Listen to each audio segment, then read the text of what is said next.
Well, Stephen, welcome once again. And for what we've been saying so far in this World Cup, I'm almost tempted to say West Indies dodge a bullet because the teams, the less fancy teams, have been given some trouble. We haven't had that major upset yet, as such. But this World Cup so far, to my mind, is showing that you really cannot and should not underestimate anyone. So well done to West Indies for holding on to beat Scotland. And there are some games even closer than that. So who knows? But a big hurdle just ahead against England. So I don't Yes. think we have any underdog status there necessarily.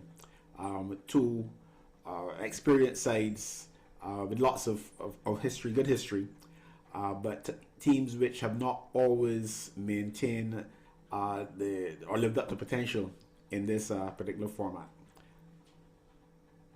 Yeah, you said a lot of valid and true things there, Phil. Um, I think as every World Cup has produced, there are going to be upsets and surprises, but um, I think there probably been closer games, more closer games than we probably would have thought at this stage. Um, One of the things that I found interesting is not really to do with the closest to the game, but the Afghanistan New Zealand game, the fact that the pitch was redone and relayed might have been a major factor in that result because we know Chennai is normally a spinner's paradise, but it was not. So yeah, I think there's the preparedness and the ability to adapt is probably something that all teams will have to do to move on successfully. Are you suggesting that India has been playing tricks on the opposition? I would never do such a thing. It may be true, but I would never do But that's for someone else to suggest, not you. I'm not going to suggest it either. it. Exactly, exactly. Yeah, so first of all, basically your comments on the West Indies win against Scotland. I would have been very surprised if they didn't win, for a number of reasons. I think there's a more talented unit. I also think the fact that, as I said just now, preparation is a big part of how well a team generally does. And Scotland was not expecting to be in the tournament. So, the way that they would have come together and bonded and have been properly prepared or better prepared is probably something that went against them. And obviously, it was a plus in our favor. But I think overall, I think the West Indies are a better unit, and they were expected to win that game. Yeah, well, they certainly took it out on Italy, though. Scotland certainly having their way with them. Yeah, I didn't get to follow that as closely as I probably should have, but I think they walked away pretty handsomely with a Yeah, with a they did, victory in and that game. that's what I suppose you're supposed to do or expected to do when you meet teams that you should or you're expected to beat. So a win for West Indies to start the competition, and now up against England. How big a challenge is this?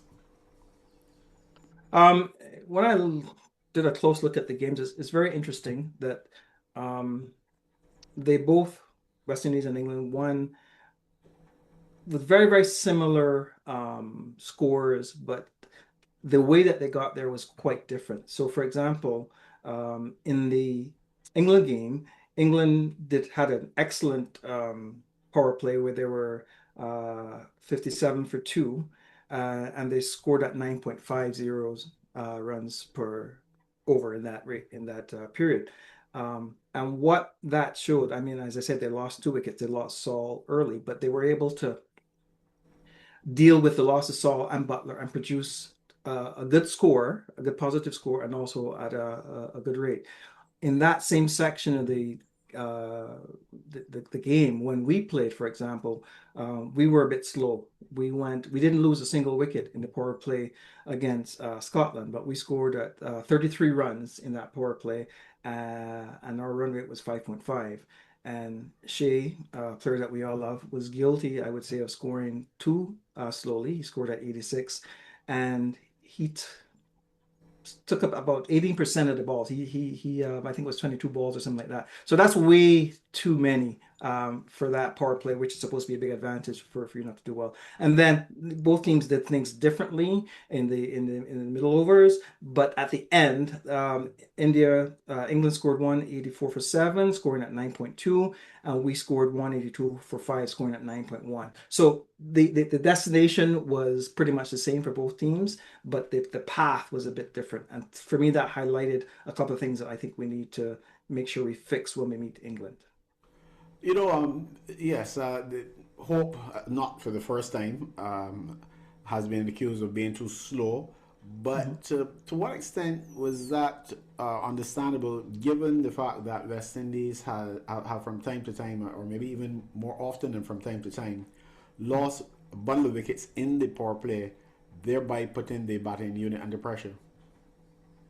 It's a balance, but I think if you look at the way that our site has been built, there are, in my opinion, a couple of guys that can play the Shea Holt type role in terms of not necessarily going at a breakneck speed, but can kind of hold things together.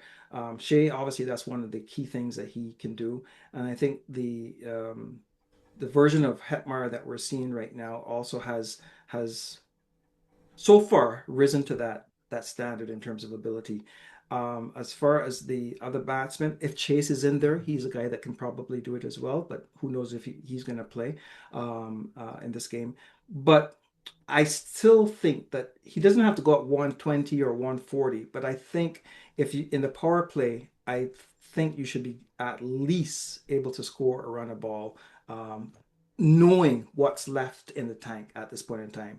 I'm not knocking him to the point to say that it was criminal or anything like that, but I think he himself would probably say that is something that he can work on a bit because there's no point using a lot of the balls. Like I said, 18% of the balls allotted, and then putting more pressure on the guys to catch up, so to speak. So it's a work in progress. I think it's something We that can often be talk improved. about dot balls and players not rotating the strike, and Mhm. sometimes you get the impression when we are being critical of batsmen that we maybe are acting as though they're playing against maybe a robot that is programmed to do a specific thing and a specific thing Mhm. only. But Mhm. they're actually playing against bowlers who are also of international standard. Correct. And I'm not so sure if sometimes we disregard the fact that a batsman sometimes needs to just or to understand what a bowler is doing. In other words, to put that quite, to summarize that, couldn't it be that the bowling was so effective that Hope really couldn't do better without risking his hand? Without a doubt, without a doubt. And I mean, it's a template to a certain extent what you'd like to do ideally. At the end of the game, the West Indies won. I'm just saying that it's something that we have to keep an eye on, right? In terms of who we've got in the hatch to come, right? We've got power, we've got skill. So I don't think that he has to be as cautious to the point where If we're I going get out, if I against get out, the team crashes. yeah, exactly. So yeah, I think that's something that can be worked on. But The bowling has been identified by many fans as the mhm. weakest aspect of the team. You tend to agree with this? Definitely, I don't think there's any argument there. Um, and I would say it's a weakness if you look at the experience, the proven ability to do the job. And if you look at some of the players that we have in the hut, um, they're kind of unknown in terms of the big day games, big tournaments. Um, we've got Shamar who did an excellent job last game, but hasn't done it consistently. So we have to see how that goes. We have Seals. Who has not really been doing a great job as far as the T20 format so far. And then, we've got Hussein, who is normally known for playing in the power play, but has not been. And in the middle overs, he's not been doing an excellent job. And he hasn't been consistent. He hasn't been taking wickets, and his he's going for runs. Like the last game he went for 13 after 2 overs. I think he bowled the ninth and the 14th or 11th and 14th middle overs, which is not normally his strength. So if you look at the thing that you have to achieve in the T20 game, which are normally low economy rate, so you control the scoring, or you take wickets to take the danger guys out of the ranking, so to speak. It's not being done by our squad. I mean, yes, Shepard got 5, but I would say that 5, anybody who takes 5 deserves it. But I think that was a case of a lot of batsmen throwing their wickets away as well. But And that's normally in T20, isn't it? That's the norm in T20. Batsmen taking chances and getting out. yeah, but what I'm saying is that points to, for me, again, the preparedness and the level that Scotland is at. In other words, dealing with the pressure, trying to get out of the situation. So, as I said, that can we rely on Okay, wait. Hold on. So you're saying then that Shepard has not thrown my concern through the window? I've expressed concerns about Shepard as a primary bowler in the side. Mhm, And mhm. I've said time and time again, I would have him in my T20 team anytime I'm playing because he can change a game with the bat. He's not going to do it all the time because of the way he plays. But Mhm. he has that potential. He's done it before. And you don't know when he's going to do it. He may do it when it matters. But he's not going to Right. see the ball for me unless it is strategic at the time because someone is not bowling well or you just want to slip it in over for some reason, something like that. And for Mhm. sure, he's not going to see that ball after the 15th over. I thought that my concerns were totally unfounded with this 5 wicket haul. You're saying that there's still a problem? Oh, there is a problem. I mean, this game is Regarding about Shepard, I'm consistency. talking about. Yeah, yeah. This game is about consistency, right? Mm-hmm. Anybody can go for runs on a day, and anybody can score runs on a day. It's T20.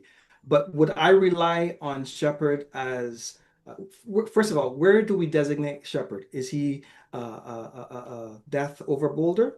Bowler, I would say. I would say no. He's been Is used he that a, way, though. Yeah. he has been, but has he been used successfully? Sometimes it's worked out. But he was using the Um, power play in this particular game against Scotland. yes, yes, but like I said, taking nothing away from the fact that he got 5 wickets, um, that would not have elevated my belief in anointing Romario as the death over specialist or anything like that. He Okay, got fair enough. wickets, he did well, and that was that. Yeah, fair enough. Moving forward to the game against England, though, call it for me. And I don't mean do commentary. I mean tell me who's going to win it. Oh, you and this prediction thing, huh? Well, you can do like our good friend Van Holden sit on the fence. I think this one is a bit of a fence sitter in the sense that either team, I believe, could win. I mean, if you look at what they're going into the game with, I would say England has a stronger bowling unit. You could argue that they have the 2 leg spinners, which may be an Achilles heel for us. I don't know if both are going to play, but it's not a case that because you've got spinners or leg spinners that the West Indies is going to fold.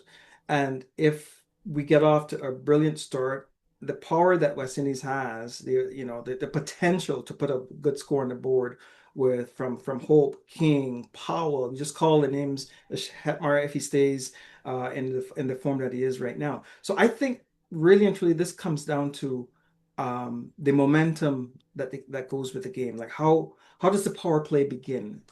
If we lose wickets in the power play and it has to be stabilization, for example, if we lose a Hope and a Hetmeyer early, that's going to be a problem for us. But if we're able to put a decent score, even if you lose 1 wicket or so in the power play, and then have that solid foundation kind of built, do our thing in the middle overs, score consistently. Nobody, you don't have to go at breakneck speed, but then be able to really power it home. I think we could put enough runs on the board if we bat first, especially to be challenging And for for any England. further thoughts before we go?